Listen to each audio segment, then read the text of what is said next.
come here and seek his blessings, I find peace and a guiding force. I think whenever you have those, when you're at a point where you have to take a decision which is going to change the way you're going to go ahead in your life, I think at that point in time you seek divine interventions and also divine support, and that's what I get when I see the Acharya and seek his blessings. His devotion to God is as natural as breathing is to me, and his knowledge of God is beyond my comprehension. To experience this was life-changing for me. Jagadguru is like river Ganges. Anyone can go there, take whatever he wants. The Ganges will continue to flow the way it is, and whatever the seeker wants there, he would have got. Such is the power of the Guru Parampara as manifested in Sri Sri Bharathi Tirtha, that it operates beyond the physical restraints that we usually take to be so absolute and real. Even just the memory of the Mahaswamiji clears my mind of the dross of worldly thoughts and centers it in the contemplation of God, whether saguna or nirguna. For this I am ever grateful to him and to the Guru Parampara. I still have much more to learn, and for this I am utterly reliant on the grace of the living Guru, which he makes freely available not just to me, but as a true Jagadguru to all who seek it. Shri Bharathi Tirtha Swamiji Ashirvada nimiti amgela samajak lokaku musturitir. It is with the complete blessings of the Mahaswamiji that the fishing community here has been leading a happy and contented life. We live in a very materialistic world. I mean, there are a lot of ups and downs in life. I think when you come here, when you sit in front of him and see the way he leads a life, I think it's very grounded. I mean, that itself is a huge lesson for us to, understand what life is all about. So, reality check is what happens when we come here. When I'm looking at Guruji, I'm always struck by how natural he is and how kind and how gentle, and how he spends time with every being that approaches him and that wants his attention, and he gives all the attention, he gives everything the people ask from him, and he's happy to make them happy. Especially with children, I see Guruji is very fond of children, and the children, they respond to him. They come to him and they like to talk to him, and they have smiling in conversations, and he gives them an apple and then another apple, and they come back and they ask for more, and he's just a great uncle for them. Śringēri Mutth is perhaps the shining example of an ascetic discipline unknown anywhere else in the world. Some of the greatest principles in life, toughest ideas for us to normally comprehend, Mahaswamiji takes very simple examples, coins stories, relates to the day-to-day life, and gives us very interesting thoughts.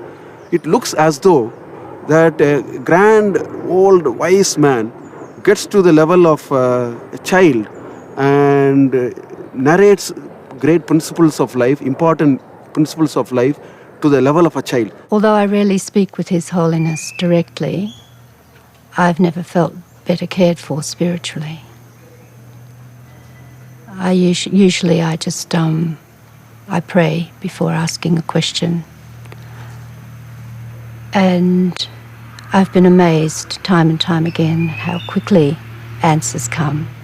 He may be tired because of his rigorous schedule, but he treats everyone so cordially. He makes everyone feel so wanted. He treats everyone with geniality, right from small children to old people. Everybody feels at home. So I think that's a big lesson that we have to learn. That is how we need to treat people, how we need to behave in the midst of people. Questions posed by sincere sadhakas, no matter how trivial they may appear to be, are listened to patiently, understood and answered in great detail. This sahajata is an indication of a brahmanishtha who has no ego and doesn't need to project himself in any specific manner. This emphasis on humility is a defining trait of a Shankaracharya of Sringeri.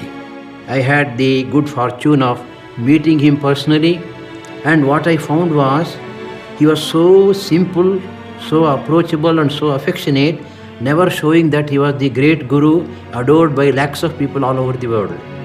The second point that struck me very much was his Guru Bhakti, the devotion he had not only to the immediately next guru but to the entire Guru Parampara. This is something which is remarkable, which every one of us has to learn in our personal spiritual life. Of course, I had some questions and he was very happy to answer and satisfy and clear my doubts. वैदुष्यं दृष्ट्वा ते नितरां सन्तुष्टाः भवन्ति, तदपेक्षयापि विनयं दृष्ट्वा ते बहुधा सन्तुष्यन्ति. यतः बहुत्र मया दृष्टं ये बालाः भवन्ति ते यत्किमपि किञ्चित् अधीत्य आगच्छन्ति, विनयसम्पन्नाः भवन्ति चेत् तर्हि तेषां मुखात् श्रुत्वा आनन्दम् अनुभवन्ति श्रीचरणाः. One Acharya gives a beautiful example that Guru is like the cloud. The cloud absorbs pure water from the ocean, leaving aside the salt, and gives the pure water for us to drink. If we directly go to the ocean, we may get only salt water. The cloud knows how to separate and give us. Similarly, Veda contains so many ideas. We will not know what is relevant to us and what is not. If we go to Guru, Guru will know how to sift and take the relevant instructions from the Vedas and give us, so that we will not be confused and we are smoothly led towards our spiritual growth. Jayadeva Jayadeva Jaya Sadgurunatha Shri Sadgurunatha Shri Bharathi Tirtha Guru Sarvabhauma Jayadeva Jayadeva Jayadeva Jayadeva Jaya Sadgurunatha Shri Sadgurunatha Shri Bharathi Tirtha Guru Sarvabhauma Jayadeva Jayadeva Varjita Vishaya Kalapa Durjana Sudurapa Durīkrita Nata Papa Satchit Sukharupa Jayadeva Jayadeva Varjita Vishaya Kalapa Durjana Sudurapa Durīkrita Nata Papa Satchit Sukharupa Jayadeva Jayadeva Jayadeva Jayadeva Jaya Sadgurunatha Shri Sadgurunatha Shri Bharathi Tirtha Guru Sarvabhauma